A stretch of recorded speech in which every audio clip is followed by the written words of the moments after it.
Hello everyone समस्ते मते पचारुथिले जे 25 दिन रहिला एबे हमर ओटीटी एग्जाम आम मानक पई लास्ट मिनिट टिप आपण कोन देबे तेबे मु एतिकी कहिबी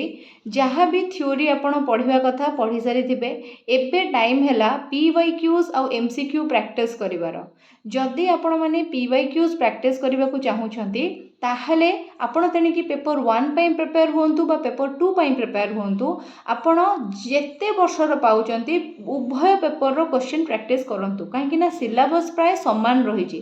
बेसिकली मु जदि चाइल्ड डेवलपमेंट एंड पेडागोजी कथा कहबी बा कंटेंट पेडागोजी कथा कहबी ताहले मु आपनको सजेस्ट करबी जे आपण माने ओटीटी रो प्रीवियस ईयर क्वेश्चन प्रैक्टिस करंतु ता संगे रे एसएसबी टीजीटी रे जो परीक्षा हेतिला तापरे जो आपणकर एलटीआर रे जो परीक्षा हेतिला जदि आपणकर जेटी रो क्वेश्चन पाउचंती आपण तार जो परीक्षा हेतिला से सबु जाक क्वेश्चन मध्य आपण माने प्रैक्टिस करबा उचित एते प्रकार क्वेश्चन प्रैक्टिस कले कौन हुए ना सेही क्वेश्चन ही बुले बालेका परीक्षा रे पड़े 2024 आउ 2022 रे ओटीटी रे जो सब क्वेश्चन पड़ीथिला 2024-25 मसिया ओस्टेट रे मध्य सिमिलर क्वेश्चन मिलछि सेथि पई आपण माने भाबंतु जे प्रीवियस ईयर क्वेश्चन गुडाक आपण पई केते इंपोर्टेंट स्पेशली ओडिशा गवर्नमेंट रो जदि आपण किछि एग्जाम दउचंती तेने कि से टीईटी हो बा टीजीटी हो ओडिशा गवर्नमेंट आज पर्यंत जेते एग्जाम करैछि सबु एग्जाम रो पीवाईक्यूज जदि आपण स्टडी करिकि जिबे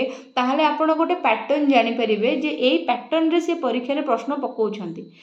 तेबे मु गोटे प्लेलिस्ट बनैछि जो थरे कि मु पेडागोजी पीवाईक्यूज केवल रखिछि तार लिंक डिस्क्रिप्शन बॉक्स रे मेंशन करि देइछि सेथिरे आपण माने एसएसबी टीजीटी रो आरएचटी रो तापरे ओटीटी रो ओस्टेट रो सीटीईटी रो जेटी रो पीवाईक्यूज सब पाई जिवे आ पूरा एक्सप्लेनेशन वीडियो सहकारे तो सेही प्लेलिस्ट को समस्ते चेक करंतु आउ समस्ते भलो भलो टीचिंग रिलेटेड इन्फॉर्मेशन आउ विभिन्न इंटरेस्टिंग जिनस जानिबा पई मोर टेलीग्राम चैनल रे मध्य जॉइन करंतु तार लिंक मध्य आपनको मु डिस्क्रिप्शन बॉक्स रे देइछि।